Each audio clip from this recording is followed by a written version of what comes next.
jamais. Depuis qu'on s'est connus, trop de proches sont partis pour ailleurs qu'amer. Depuis que je t'ai connu, trop de proches sont partis pour le meilleur.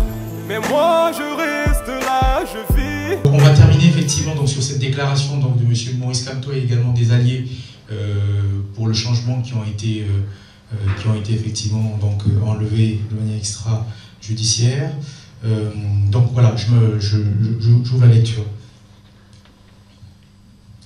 Alors, nous, le président élu Maurice Kamto et ses alliés Christian Panda Ekoka de l'ONG Agir, Paul-Éric Kingué du parti MPCN et donc qui a été le directeur de campagne de M. Maurice Kamto, Albert Zongan du parti La Dynamique, Gaston Abeyabé alias Valsero, donc qui est un artiste musicien, avons suivi avec un grand intérêt les déclarations du secrétaire général des Nations Unies, M.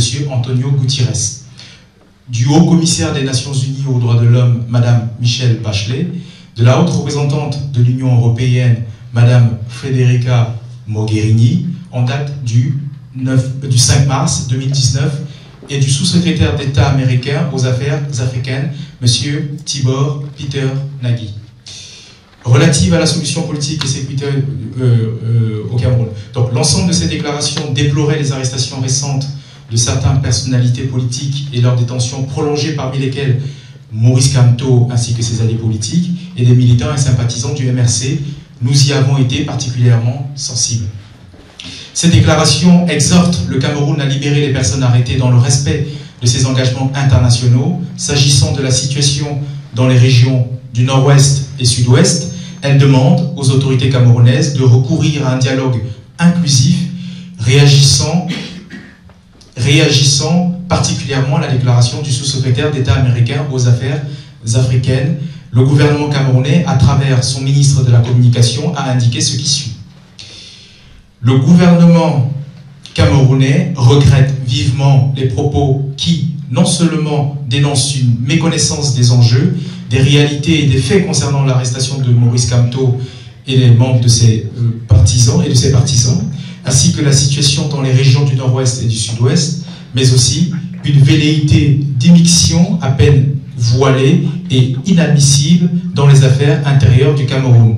Maurice Kamto et ses partisans sont détenus pour des faits de droit commun, entre autres, d'insurrection, d'hostilité contre la patrie, de rébellion et de destruction de biens publics, tant à l'intérieur du pays que dans plusieurs ambassades du Cameroun à l'étranger. Donc, accusations dont ils répondent actuellement devant la justice, seuls habilités à confirmer en non les charges retenues contre eux. Alors, fait de droit commun, donc fin de citation, fait de droit commun, dit le ministre de la Communication, qui curieusement nous conduisent devant une juridiction d'exception qu'est le tribunal militaire de Yaoundé. Nous rappelons que le Cameroun n'est pas isolé du reste de la communauté internationale. Dans le cadre de la dite communauté, notre pays a pris divers engagements internationaux en matière de droits de l'homme. Ce sont les mécanismes de la communauté internationale qui ont permis au Cameroun de régler favorablement son différend avec le Nigeria. Et en tout état de cause, notre pays ne saurait invoquer la communauté internationale quand cela l'arrange et lui jeter l'opprobre quand celle-ci daigne lui rappeler ses engagements internationaux. À cet égard,